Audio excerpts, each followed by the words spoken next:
Assalamualaikum warahmatullahi wabarakatuh. Selamat datang di video pembelajaran sosiologi. Dalam pertemuan kali ini Bapak akan menjelaskan mengenai konsep perubahan sosial, khususnya tentang apa itu pengertian perubahan sosial dan menurut para ahli apa sih yang dimaksud dengan perubahan sosial. Untuk itu kita simak videonya bersama-sama. Di sini Bapak akan menjelaskan pengertian perubahan sosial atau apa sih yang dimaksud dengan perubahan sosial. Ada 4 tokoh yang memberikan pendapatnya di sini. Tapi sebelum menjelaskan tentang pengertian perubahan sosial berdasarkan para ahli, Bapak ingin menjelaskan dulu bahwa sebelumnya kalian sudah memberikan komentar ya terhadap ilustrasi yang Bapak berikan. Nah, sebenarnya itu juga memberikan gambaran bahwa kalian sudah memahami konsep tentang perubahan sosial itu sendiri. Ya, kalian sudah bisa berpendapat bahwa sebagian besar produk atau teknologi yang ada dalam ilustrasi tersebut ternyata sudah tidak digunakan atau masih ada yang digunakan, namun menyesuaikan zamannya. Dan di situ kalian sudah memberikan berbagai pandangannya terkait mengapa manusia berubah.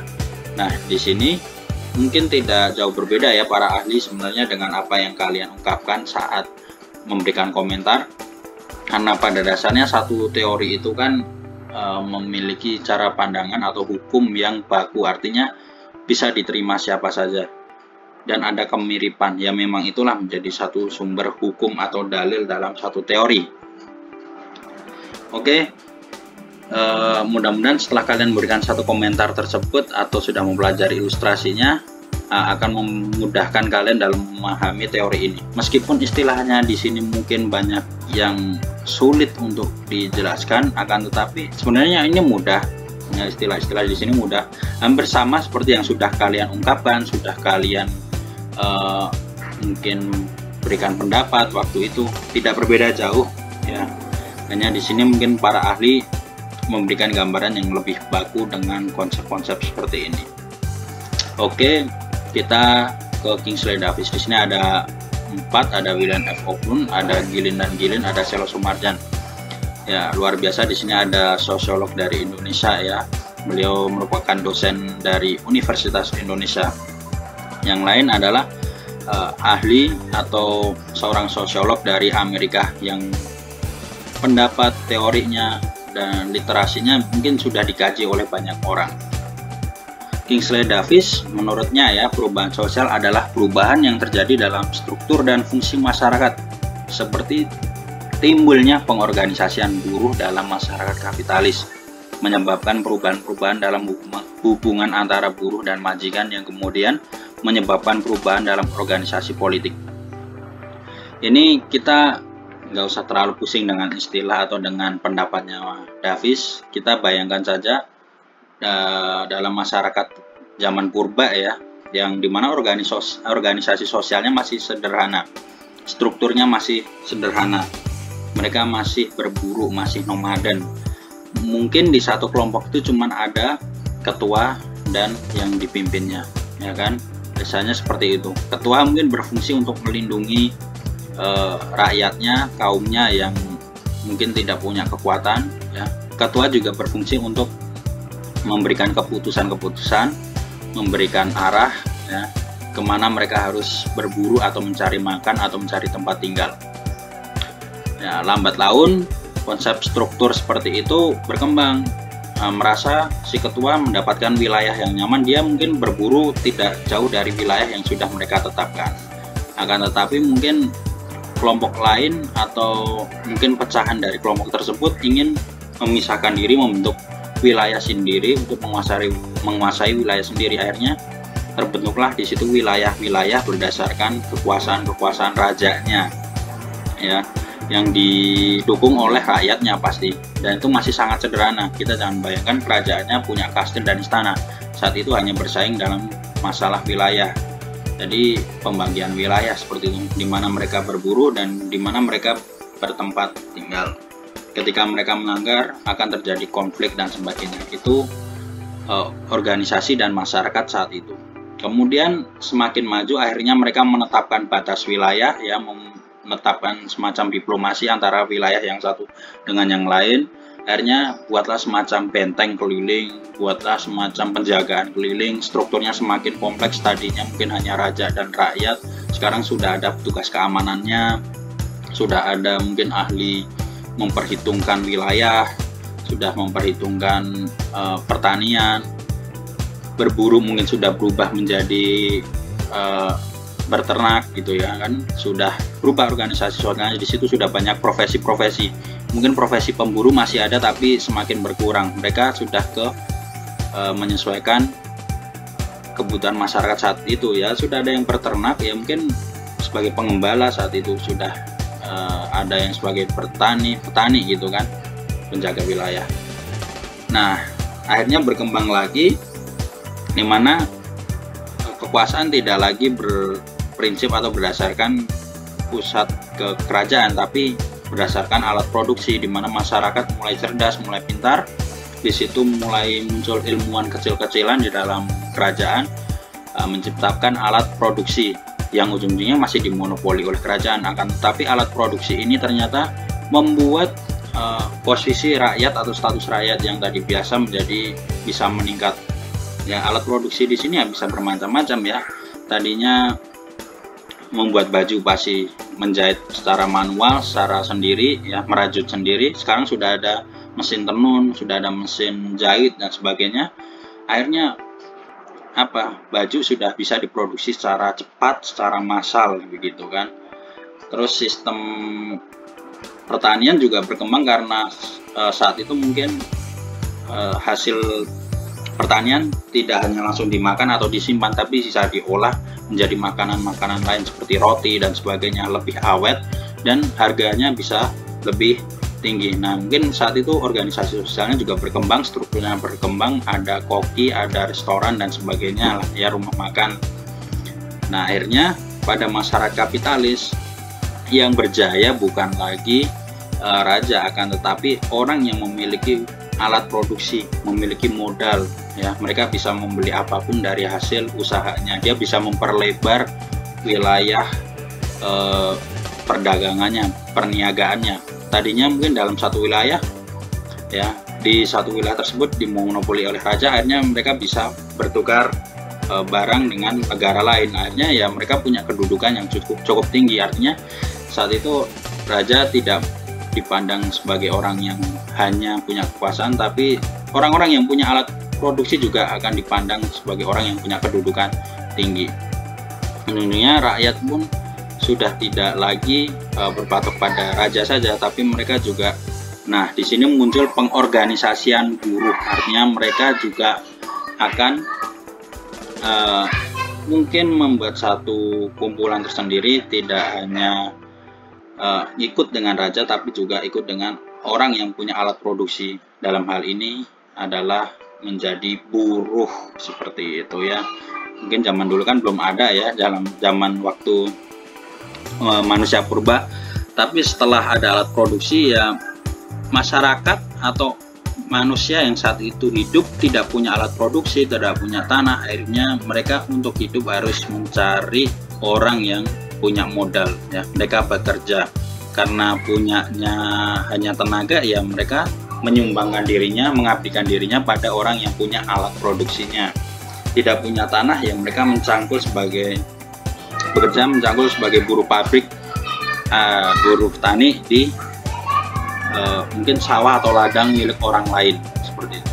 Tidak punya mesin tenun ya, mereka mengabdikan diri atau mencari pekerjaan pada yang punya mesin tenun seperti itu ya. Termasuk dalam organisasi politiknya, makanya sudah tidak relevan lagi dengan sistem raja. Semua punya kesempatan untuk menjadi seorang pemimpin, menjadi seorang ya ketua tadi ya, atau menjadi seorang pemimpin di wilayahnya dengan cara politik atau organisasi politik yang disebut dengan partai seperti itu. Nah, sekarang pun partai kan juga butuh biaya yang besar, artinya ya partai pasti selalu didukung oleh aspek ekonomi, di mana ya ujung-ujungnya kapitalis tadi bekerja. Kapitalis itu berarti siapa yang punya modal, siapa yang punya sumber daya paling banyak, dialah yang berkuasa sebenarnya. Yang tidak heran jika memang untuk menjadi seorang pemimpin saat ini, tidak hanya di Indonesia, juga perlu biaya yang sangat besar. Karena sistem politiknya dari zaman purba hingga saat ini pun sudah mengalami banyak perubahan ya. Dan sekarang pun kita masih dalam jeratan sistem kapitalis. Oke, berikutnya William F. Owen. Di situ perubahan sosial menekankan pada kondisi teknologis yang menyebabkan terjadinya perubahan pada aspek-aspek kehidupan sosial seperti kemajuan, ilmu pengetahuan, dan teknologi yang sangat berpengaruh terhadap pola berpikir masyarakat.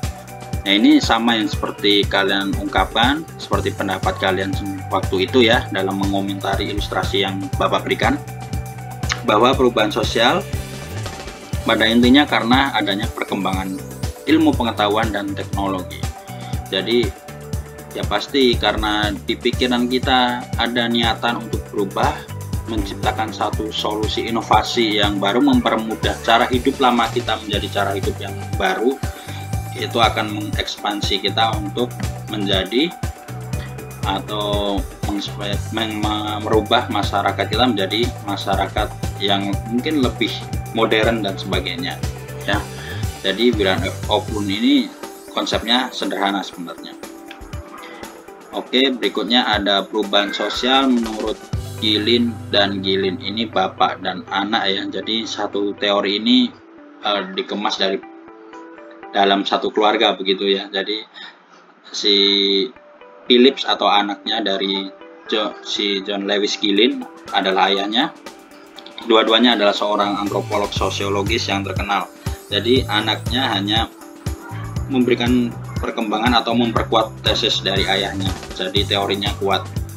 Nah, mungkin kalau kalian nanti punya anak sedangkan kalian juga punya teori seperti itu ya misalnya, terus anak kalian yang mewarisinya bisa mengembangkan teori kalian, ya silahkan, itu ternyata bisa dilakukan ya. Justru bagus si anak di sini tidak mengembangkan teori yang lain tapi teori ayahnya sendiri. Menurutnya perubahan sosial adalah suatu variasi dari cara hidup yang diterima akibat adanya perubahan kondisi geografis, kebudayaan, material, komposisi penduduk, ideologi, maupun karena adanya difusi dan penemuan baru dalam masyarakat. Oke. Di sini ada beberapa istilah ya, artinya ya perubahan kondisi geografis itu berarti lingkungannya berubah ya, yang tadinya mungkin sangat subur tiba-tiba tidak subur. Masyarakat harus berpikir bagaimana cara tetap hidup meskipun tanah pertaniannya tidak bisa menghasilkan mungkin padi, mungkin gandum yang banyak. Orang mulai berpikir, akhirnya di situ menciptakan satu inovasi. Kebudayaan material itu apa? Kebudayaan material adalah kebudayaan yang memang berdasarkan materi ya. Artinya kita basicnya adalah basic materi. Contohnya apa? Ya contohnya adalah teknologi juga bisa. Ya, contohnya adalah produk-produk yang waktu itu kalian berikan komentar, itu adalah kebudayaan material. Seperti kendaraan, seperti transportasi, seperti alat-alat rumah tangga seperti dapur dan sebagainya, itu kan kebudayaan material ya, yang wujudnya terlihat material, itu berarti yang wujudnya konkret gitu. Itu mengalami perubahan semua kan, dari dulu masih menggunakan kapak batu terus menjadi menggunakan logam ya, bahkan sekarang menggunakan laser kalau mau memotong apa-apa, itu kan kebudayaan material yang terus berkembang sesuai dengan kemajuan teknologi. Berikutnya ada komposisi penduduk, yaitu jumlah penduduk yang semakin banyak tentu akan banyak sekali dinamika yang membuat satu masyarakat itu juga akan berubah ya kan, makin banyak orang, makin banyak pikiran, makin banyak cara, makin banyak ide, akhirnya membentuk satu perubahan yang besar juga mungkin ya. Ideologi itu adalah kebudayaan imaterial atau cara pandang manusia yang semakin maju. Mungkin zaman dulu kalau kita menggunakan analoginya Aguskom, ada teologi, metafisik, dan positifis. Sekarang ideologi tiap masyarakat sudah berkembang lebih jauh lagi ya, tidak sesederhana mungkin di zaman purba ya. Artinya manusia semakin punya adab, semakin punya cara hidup yang lebih bermartabat, itu ideologi. Ya, contohnya apa ya, kalau kita berbangsa sebagai bangsa Indonesia ya ada ideologi Pancasila, seperti itu sih yang paling sederhana, di samping ada ideologi lain yang muncul. Terus adanya difusi. Difusi itu adalah semacam percampuran ya, adanya pertemuan dari budaya asing yang masuk ke kita, ada pertemuan budaya. Kemudian ada penemuan baru dalam masyarakat atau inovasi tadi ya, di budaya material maupun imaterial. Itu Gilin dan Gilin, anak dan bapak. Kemudian yang terakhir dari Selo Sumarjan, perubahan sosial adalah perubahan pada lembaga-lembaga kemasyarakatan dalam suatu masyarakat yang mempengaruhi sistem sosialnya. Memasuk di dalamnya ada nilai, sikap, dan pola perilaku di antara kelompok-kelompok masyarakat. Ini juga hampir sama dengan yang lainnya. Artinya beberapa teori ini jangan kalian anggap pusing, wah Pak, mana yang saya hafalkan, mana yang perlu saya ketahui. Semuanya kalian cukup pahami, ketahui juga. Kalau hafalkan sudah tidak perlu ya, karena kalian nanti bisa membacanya kembali. Nah, di sini kalian hanya perlu paham bahwa ternyata setiap konsep ini berkaitan dan saling melengkapi, termasuk komentar dan pendapat kalian sebelumnya itu juga bisa kalian gabungkan. Karena apa? Karena ini menjadi serangkaian cara berpikir kalian nanti memahami konsep perubahan sosial.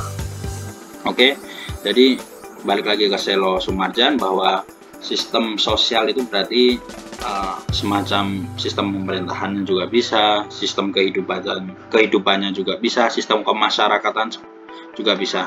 Sistem itu kan semacam caranya ya, cara kerjanya dari suatu struktur. Misalnya ada sistem komputer, berarti sistem komputer di situ ada RAM, misalnya ada CPU, ada hard disk dan sebagainya. Itu sistemnya yang 3 sistem itu harus bekerja supaya komputer dapat berjalan. Begitu juga di masyarakat ya, sistemnya harus bekerja. Di situ ada mungkin pemerintahannya, harus ada lembaga-lembaganya, harus ada rakyatnya itu sendiri yang punya ideologi bersama sehingga mereka dapat berjalan. Itu berarti sistemnya ya. Dan tiap wilayah bisa berbeda-beda ya sistemnya. Di dalamnya sistem itu ada nilai, sikap, dan pola perilaku. Jadi itu yang dijabarkan oleh Sumarjan, di mana perubahan sosial ya yang berubah adalah sistemnya. Tadi kalau kita bahas lagi ke Davis ya, manusia purba lagi, nilai, sikap, dan pola perilaku zaman purba dan sekarang pun secara sistem juga berbeda kan. Mungkin orang dulu kalau makan tidak perlu pakai sendok, tidak ada tata cara makan. Sekarang sudah diatur tata cara makan, tata keramanya. Ketika bertemu orang bagaimana sikapnya, ketika mungkin sedang dalam forum gimana sikap kita, ya kan? Itu kan sudah diatur pola perilaku sistemnya. Jadi tidak sembarangan lagi seperti mungkin masyarakat primitif saat itu ya, saat zaman purba. Oke. Sampai di sini penjelasan Bapak, mudah-mudahan bisa dipahami oleh kalian ya terkait pengertian perubahan sosial. Di sini mudah sih, intinya adalah semua hal yang ada di masyarakat pasti mengalami perubahan, yaitu sendiri kita sebut sebagai perubahan sosial ya. Artinya dinamikanya lebih luas daripada hanya perubahan diri sendiri. Perubahan diri sendiri kan kalian dari kecil ke remaja, terus dewasa. Nah, di situ pun cara hidup kalian juga berbeda. Tapi dalam konteks sosial, ya semuanya juga berubah, ya, termasuk lingkungannya, organisasinya, sistem, struktur, cara pandang, ideologinya. Itu saja yang Bapak bisa jelaskan. Kurang lebihnya mohon maaf. Jika ada pertanyaan, silahkan tulis di kolom komentar. Sekian, Assalamualaikum warahmatullahi wabarakatuh.